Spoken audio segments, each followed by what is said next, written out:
रमजान में शैतान को कैद कर दिया जाता है, लेकिन एक सवाल आज भी बाकी है, अगर शैतान कैद है तो फिर हम गुनाह क्यों करते हैं? रमजान का महीना था, हर तरफ इबादत का माहौल था, मस्जिदें भरी हुई थीं, रातों में दुआओं की आवाज गूंज रही थी। लोग कहते हैं रमजान में शैतान को कैद कर दिया जाता है, लेकिन एक सवाल आज भी बाकी है, अगर शैतान कैद है तो फिर हम गुनाह क्यों करते हैं? आज की कहानी एक ऐसे इंसान की है जिसे लगता था कि उसके हर गुनाह के पीछे सिर्फ शैतान है, लेकिन रमजान ने उसकी जिंदगी बदल दी। एक लड़का था, उसका नाम था आर्यान।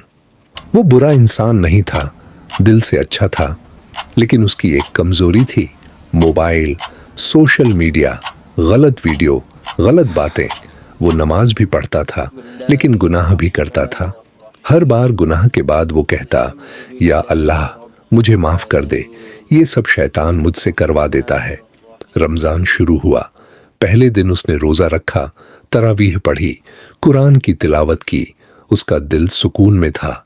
उसने सोचा, अब तो शैतान कैद हो गया, अब मेरी जिंदगी बदल जाएगी। दूसरा दिन भी अच्छा गया, लेकिन तीसरे दिन वो अकेला कमरे में बैठा था, मोबाइल उसके हाथ में था। दिल कह रहा था मत खोलो, लेकिन हाथ ने मोबाइल खोल दिया। फिर वही गुनाह। कुछ देर बाद उसकी आंखों से आंसू निकल पड़े। ये कैसे हो सकता है? शैतान तो कैद है। उस रात वो बहुत रोया, सजदे में गिरकर बोला, या अल्लाह अगर शैतान कैद है तो मुझे कौन गुमराह कर रहा है? उसके दिल से आवाज आई, मैं हूं तुम्हारा नफ्स।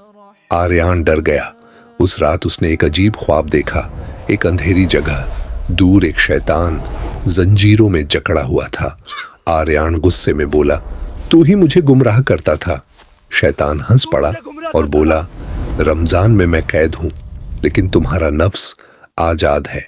फिर उसने कहा, मैं सिर्फ रास्ता दिखाता हूं, चलना या नहीं ये तुम्हारी मर्जी है। आर्यान की आंख खुल गई, उसका दिल कांप रहा था। उसे समझ आया, गुनाह सिर्फ शैतान नहीं करवाता, हमारी आदतें, हमारा नफ्स, हमारी कमजोरी। रमजान हमें ट्रेनिंग देता है ताकि हम अपने नफ्स को कंट्रोल करना सीखें। अगले दिन फिर वही हालत, मोबाइल हाथ में, दिल और नफ्स के बीच जंग। नफ्स कह रहा था बस एक बार, दिल कह रहा था अल्लाह देख रहा है। उसने मोबाइल बंद कर दिया और रोते हुए कहा, या अल्लाह आज मैं शैतान को नहीं, अपने नफ्स को हराऊंगा। दिन गुजरते गए, उसका दिल बदलने लगा, नमाज में मजा आने लगा, कुरान सुनकर आंसू आने लगे। एक रात उसने दुआ की, या अल्लाह अगर रमजान के बाद मैं बदल गया तो समझूंगा कि मैंने जीत लिया। रमजान का असली मकसद शैतान को हराना नहीं, खुद को हराना है।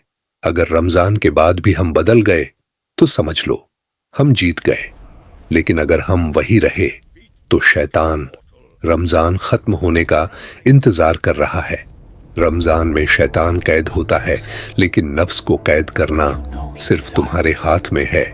अगर कहानी पसंद आई हो तो कमेंट में लिखो, अल्लाह हू अकबर।